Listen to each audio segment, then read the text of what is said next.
ನಮಸ್ಕಾರ ಎಲ್ಲ ಪ್ರೀತಿಯ ಸ್ಪರ್ಧಾರ್ಥಿ ಮಿತ್ರರಿಗೆ ಉಜ್ವಲ ಅಕಾಡೆಮಿ ಯೂಟ್ಯೂಬ್ ಚಾನಲ್ಗೆ ತಮ್ಮೆಲ್ಲರಿಗೂ ಸ್ವಾಗತ ಸುಸ್ವಾಗತ. ಆತ್ಮೀಯರೇ, ಇನ್ನೂ ಯಾರೆಲ್ಲ ನಮ್ಮ ಚಾನಲ್ಗೆ ಸಬ್ಸ್ಕ್ರೈಬ್ ಆಗಿಲ್ಲ ಈ ಕೂಡಲೇ ಸಬ್ಸ್ಕ್ರೈಬ್ ಆಗಿ ಹಾಗೂ ತಮ್ಮ ಸ್ನೇಹಿತರಿಗೂ ಕೂಡ ಸಬ್ಸ್ಕ್ರೈಬ್ ಆಗಿ ತಿಳಿಸ್ತಾ ಹೋಗಿ. ಆರ್ಟ್ ಆ್ಯಂಡ್ ಕಲ್ಚರ್ ಸರಣಿಯ ಇದು ನಾಲ್ಕನೇ ವಿಡಿಯೋಗೆ ತಮ್ಮೆಲ್ಲರಿಗೂ ಸ್ವಾಗತ. ಹಿಂದಿನ ವಿಡಿಯೋದಲ್ಲಿ ನಾವೀಗ already art and culture syllabus ತಿಳ್ಕೊಂಡಿದ್ವಿ. ಅದಾದ ನಂತರ ನಾಗರ ಶೈಲಿಯ ಬಗ್ಗೆ ಚರ್ಚೆ ಮಾಡಿದ್ವಿ. ನಾಗರ ಶೈಲಿಯ ಉಪಶೈಲಿಯ ಬಗ್ಗೆ ಕೂಡ ನಾವು ಚರ್ಚೆ ಮಾಡಿದ್ವಿ. ಈ ವಿಡಿಯೋದಲ್ಲಿ ನಾವು ದ್ರಾವಿಡ ಶೈಲಿಯ ಬಗ್ಗೆ ಚರ್ಚೆ ಮಾಡೋಣ ಸ್ನೇಹಿತರೆ. ನಾವು ದ್ರಾವಿಡ ಶೈಲಿಯ ಬಗ್ಗೆ ಚರ್ಚೆ ಮಾಡ್ತಾ ಹೋಗೋಣ.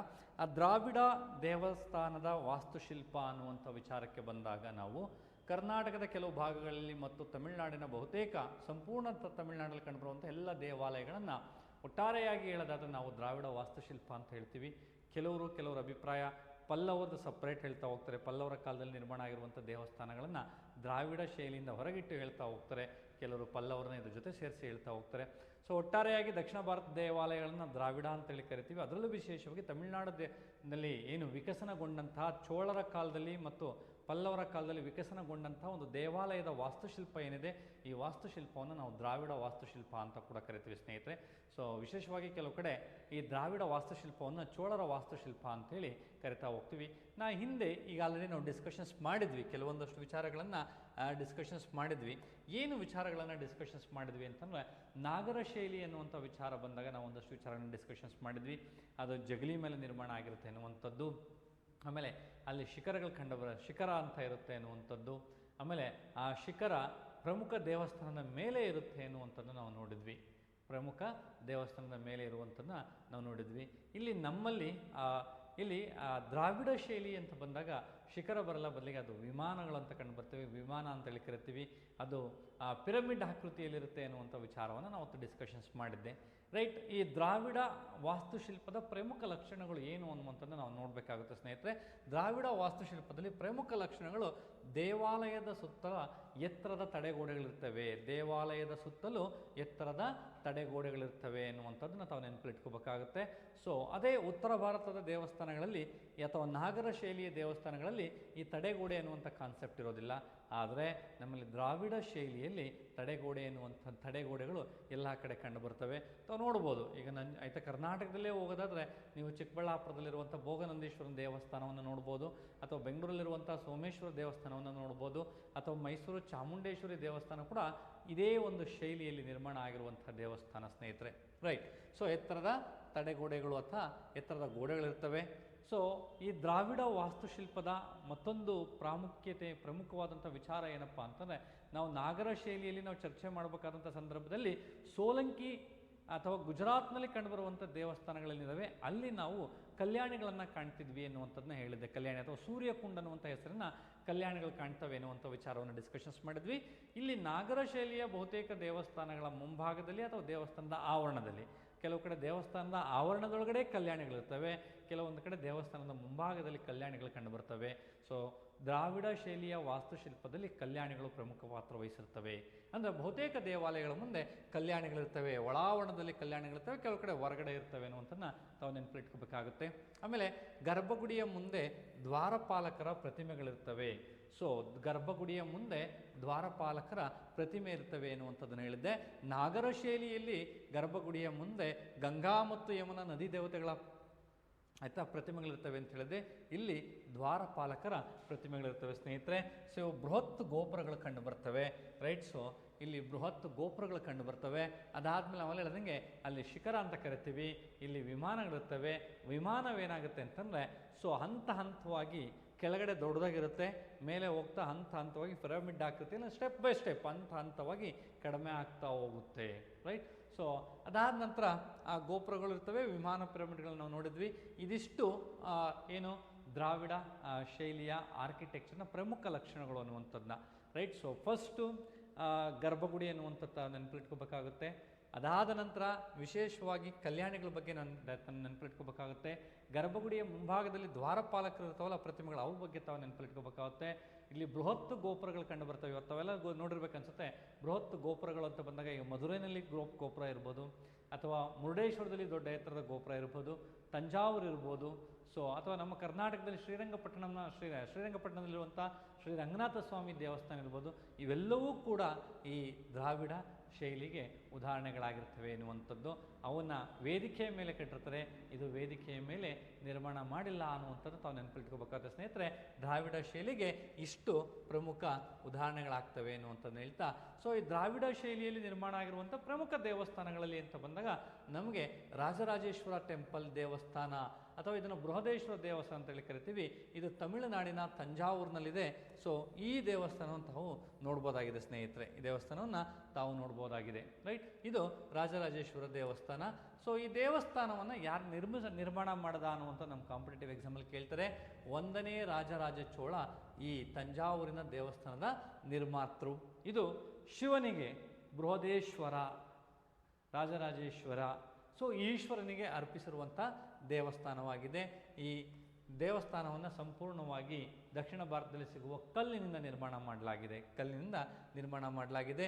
ಇದು ಭಾರತದ ಅತ್ಯಂತ ದೊಡ್ಡ ಮತ್ತು ಎತ್ತರದ ಶಿಖರ ಹೊಂದಿರುವ ದೇವಾಲಯವಾಗಿದೆ ಸ್ನೇಹಿತರೆ. ಈ ತಂಜಾವೂರು ಅನ್ನುವಂಥ ಊರು ತಮಿಳುನಾಡಿನಲ್ಲಿ ಕಂಡುಬರುತ್ತೆ. ಕಾವೇರಿ ನದಿ ಬುಕ್ಕಜ ಭೂಮಿಯಲ್ಲಿ ಕಂಡುಬರುವಂಥ ಒಂದು ಪ್ರಮುಖ ದೇವಾಲಯ ಆಗಿದೆ. 1987ರಲ್ಲಿ ಸೊ ಈ ದೇವಾಲಯದ ಜೊತೆಗೆ ಅಂದರೆ the great living Chola temples ಅಂತ ಹೇಳ್ತಾ ಕರೀತಾರೆ.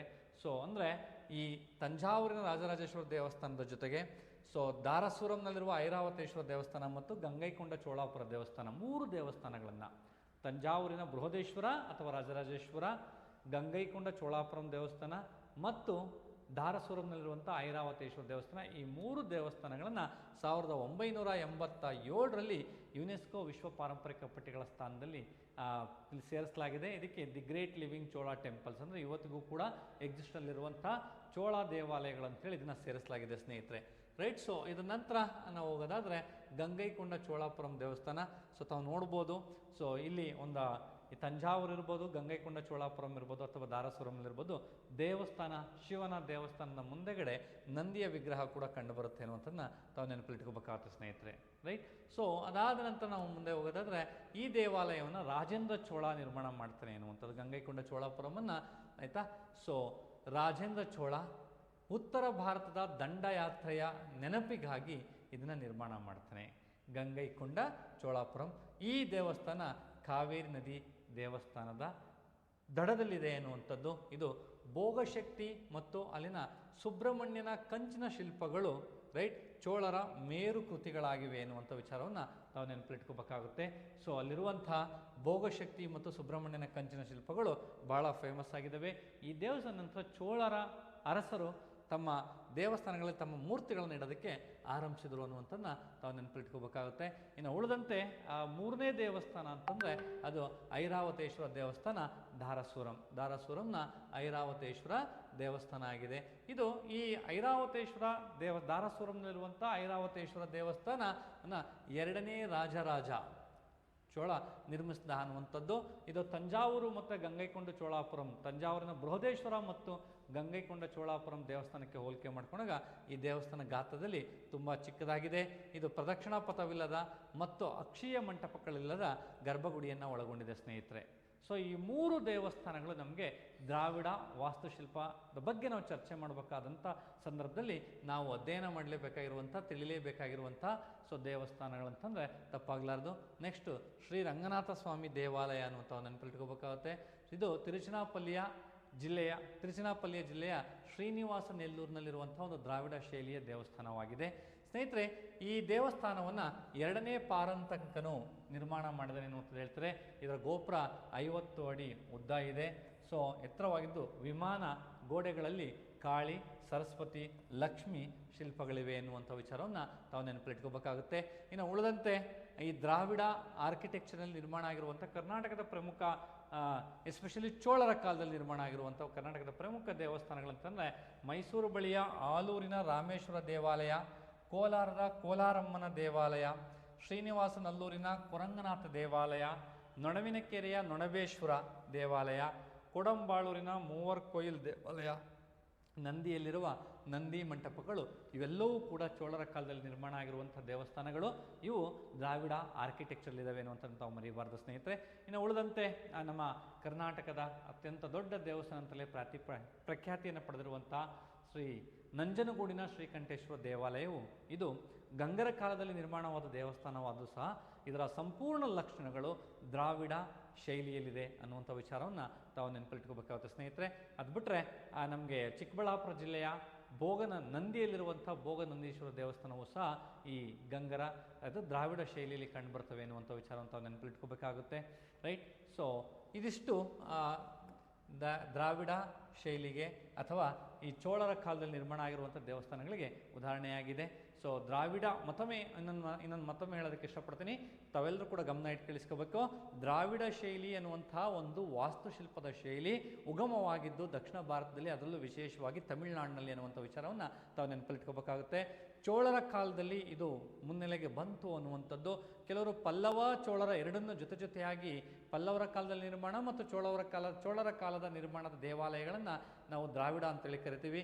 ಕೆಲವರು ವಿದ್ವಾಂಸರು ಈ ಪಲ್ಲವರ ಕಾಲದಲ್ಲಿ ಸ್ವಲ್ಪ ವೇರಿಯೇಷನ್ಸ್ ಇದೆ, ಅದನ್ನು ಸಪ್ರೇಟಾಗಿ ಬಣ್ಣಿಸ್ತಾ ಹೋಗ್ತಾರೆ.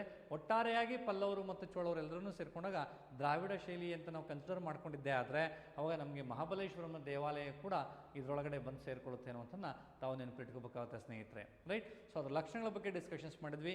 ಈ ಪ್ರಮುಖವಾಗಿರುವಂತಹ 4 ದೇವಸ್ಥಾನಗಳ ಬಗ್ಗೆ ನಾವು ಡಿಸ್ಕಷನ್ಸ್ ಮಾಡಿದ್ವಿ.